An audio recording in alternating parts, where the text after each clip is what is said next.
Hello and welcome to interest.co.nz. I'm Gareth Vaughan. I'm joined by Climate Change Commissioner Rod Carr. Welcome again, Rod, to interest.co.nz, and thanks for joining us. I thought there were a few issues to chat to you about. We'll try and keep it to maybe 3 or 4 because we don't want to keep you all day. But obviously we have an election approaching, and transport as ever comes up as an issue. Now, one thing I have felt is perhaps missing a little bit from the public discussion so far is looking at transport through a climate change lens, which obviously is what you do at the Climate Change Commission. Now, and a key aspect to that, I guess, to me anyway, is what transport infrastructure do we actually need for the modes of transport and the fuels that we should be aspiring to use out 20 years plus into the future. So be really interested to hear your take on that. So, Vaughan, thank you for the opportunity to come back and to talk about some very important issues. The first thing to remember is that the Climate Change Commission will be providing its reports in draft for consultation on the 1st of February 2021, so that's next year.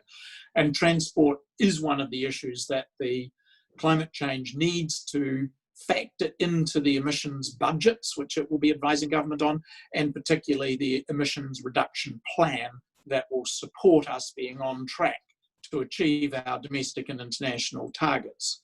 So the Commission has not landed particular views on matters related to the issues that are very important. So the conversation we can have is more general about transport. We know that people highly value point-to-point personal transportation. And we also know that the energy that drives that fleet of nearly 4.5 million motor vehicles in New Zealand today is largely petrol that emits a substantial amount of carbon dioxide in the process of providing the energy to give us that mobility. So the problem definition is, how do we reduce the emissions from our personal transportation? And there are many solutions to that. There's not a single solution. One of the solutions that is emerging globally is obviously the development and uptake of hybrid vehicles and electric vehicles. And the infrastructure to support that uptake, particularly of fully EV plug-ins, needs to be developed ahead of demand. Otherwise, the demand is simply not going to emerge as quickly. So that's about charging stations, it's about upgrading at home charging capabilities, and it's also about the technology emerging to reduce what is known as range anxiety. But I don't see in my lifetime people willingly giving up the point-to-point mobility at a scale that we need in order to get off the fossil fuel emissions control. So the electrification of ground transportation will play a critical part in New Zealand reducing its emissions. In addition, there are reasons to believe that New Zealand will benefit by a move to electrification of ground transportation by the production of renewable electricity. We will reduce our dependence to the volatility and vulnerability from imported oil. So there is an opportunity for New Zealand here to not only move to a lower emissions transportation fleet, but also one that is able to be domestically resourced. That alone is not the solution. In addition, there will be changes in mode of transport. The urban form that we have developed was designed around the high mobility of individual point-to-point transportation. The increased density of residential housing will create the opportunity for public transport along those densely populated routes to provide an attractive alternative to various neighbourhoods who may be able to reduce or even eliminate the need for their own owned private mode of transport. I also think we need to think carefully about what we define as public transport. Our image of public transport is large buses, relatively infrequent pickup and drop-off, reasonably remote points. And that's a reflection of our lack of city and residential housing accommodation. But it is also possible to think of a different model of public transport in which we think more of transport as a service, where we create smaller vehicles, more frequently picking up and dropping off at a wider range of points, more closely representing the personal mobility that an owned vehicle may give you.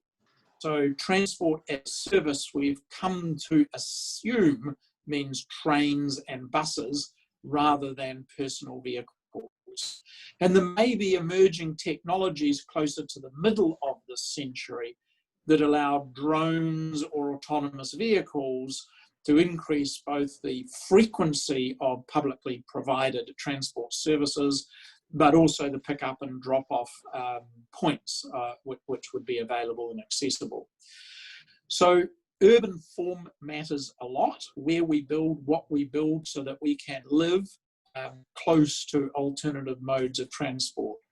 The electrification of that transport, be it in-city trains and buses or intercity trains and buses, does represent a significant opportunity to decarbonise public transport as we know it today. But the whole complexity around the EV take-up rate is the speed that it can occur given the constraints. So at the moment, about 20,000 fully electric vehicles in the New Zealand fleet of nearly 4.5 million. So for quite some time, fuel efficiency, hybrids, and a range of EVs, including changes in modes of transport to more public transport, more cycling, more e-mobility, is going to play its part. So I don't think there's a single silver bullet solution here, but over the next 15 to 20 years, the problem we have to solve is the emissions from our transport fleet. And of course, freight is a non-trivial part of what goes on in our transport fleet. And the ability to develop low emission or no emission alternatives to the current diesel and petrol driven freight system is going to be challenging.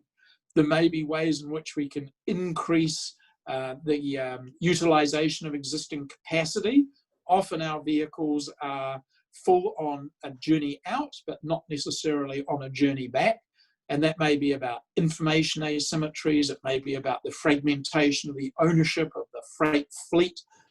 We don't necessarily have simple answers, but we know if we can actually increase the utilization of the freight fleet from roughly 50% utilized to 70% utilized, that would be a dramatic improvement in emissions per kilometre travelled.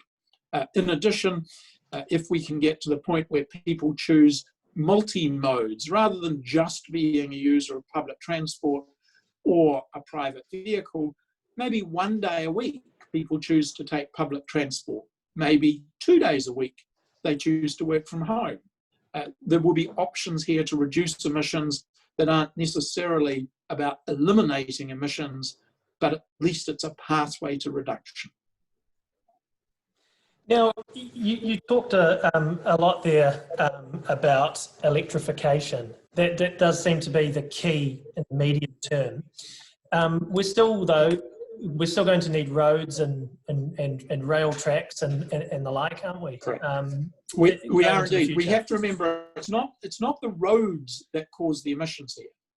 It's what we do on the roads. And if we've got EVs, they're still going to need roads. If we've got public transport as a service, which may be lots of smaller electric vehicles providing services, they're going to need roads. If we've got buses, they're going to need roads. So you're quite right. Making sure that the roads are fit for purpose for the different technologies which are likely to run on them does become an important part of planning for the longer term.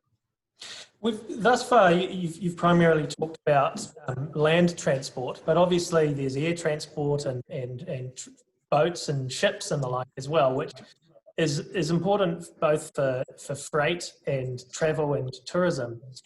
What's the future for that? What's looking at that through a climate change lens? The future for, I guess, sea travel and air travel.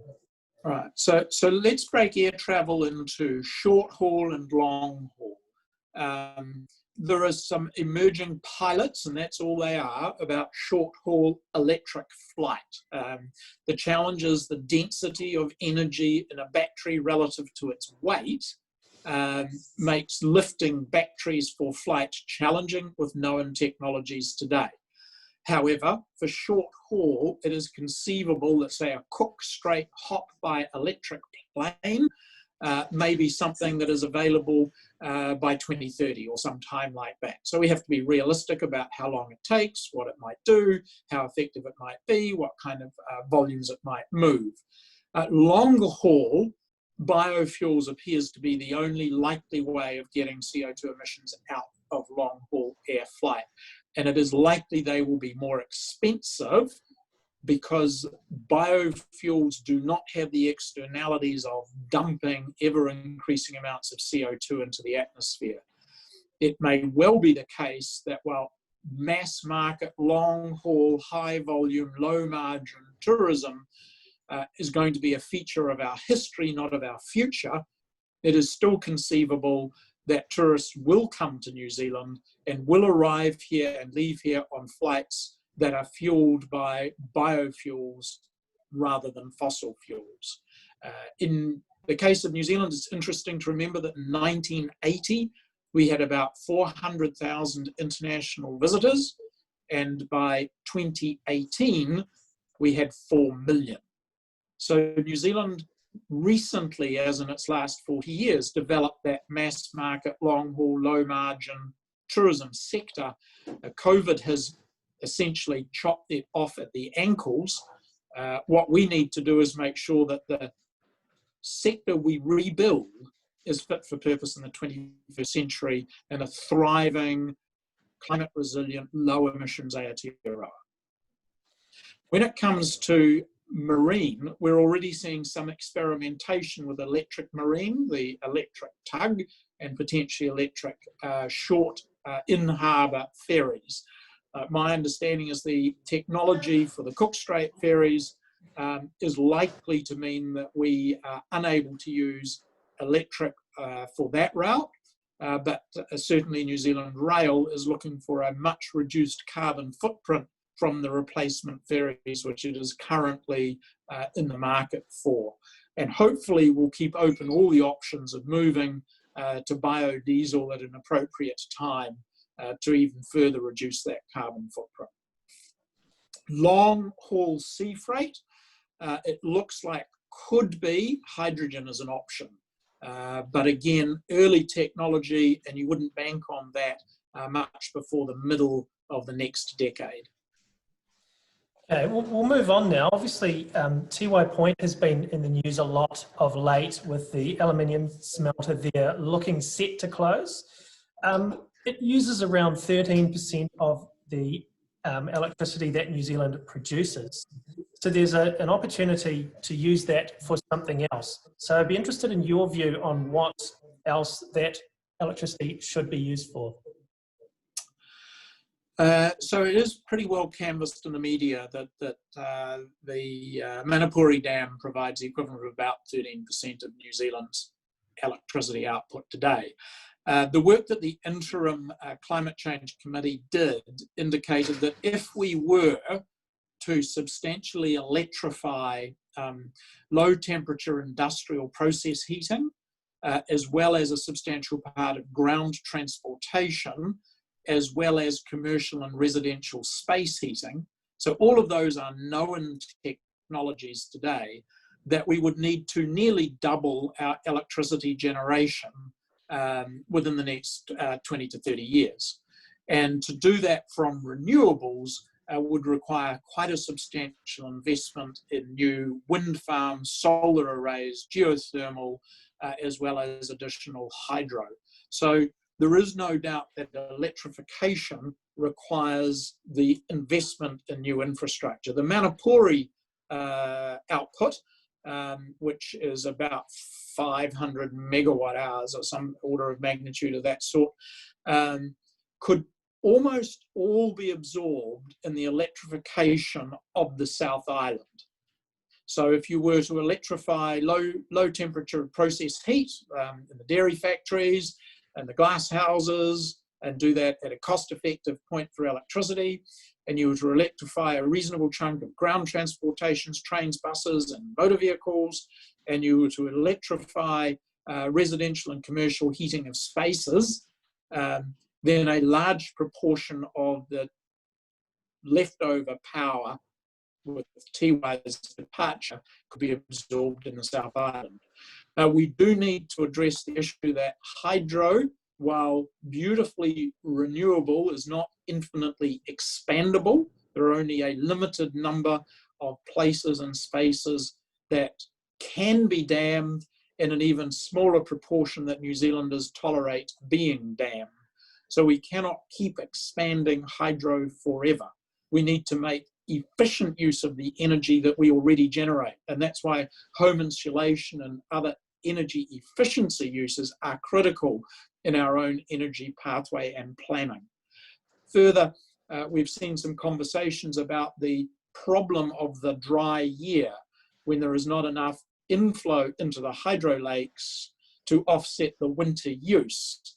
And that leads to the consequence that we need to have other forms of storage of energy to cover for hydro. There are a number of possible alternatives, and the government has recently announced sufficient funding to look into the business cases for a number of those options. The high-profile one is obviously the pump storage at Onslow, but there may be a number of other smaller-scale pump storage options that should be evaluated alongside that option, together with other alternatives. But what we have to remember is we're going to need to do a range of things. There is no single silver bullet where we go, we did that, we're done, we move on. We're going to need to solve the dry year problem. We're going to need to increase geothermal output. We're going to need wind and solar. What we really need is a national energy plan for the next 30 years. You've touched on what was going to be my next question there around the pumped hydro idea. Just wondering if you could just give us your views, perhaps a little bit more specifically on that as a concept. Well, as I said, I think the important thing in the government announcing its research program here is to look at alternatives so that all of New Zealand have some confidence that we haven't missed obvious better options before we choose whichever option we go for, that New Zealanders do understand there is no free gift here, that we have chosen quite appropriately and unlikely to choose otherwise in my lifetime not to have nuclear power. We are averse to damming bodies of water and interrupting their natural flow. We like to protect our landscapes against the intrusion of wind turbines, and we don't like our neighbours having large solar arrays. But at some point, if we are going to reduce our carbon emissions from fossil fuels used in the ways I've been describing, we have to increase the amount of electricity we generate, and we have to generate that electricity not from coal, gas, and oil. Unless we find substantial technologies to capture carbon at the point of combustion and sequester it permanently. And the issue with that is that there are no cost-effective technologies widely available today. Look, thanks a lot for that, Rod. That's Climate Change Commissioner Rod Carr, and I'm Gareth Vaughan at interest.co.nz.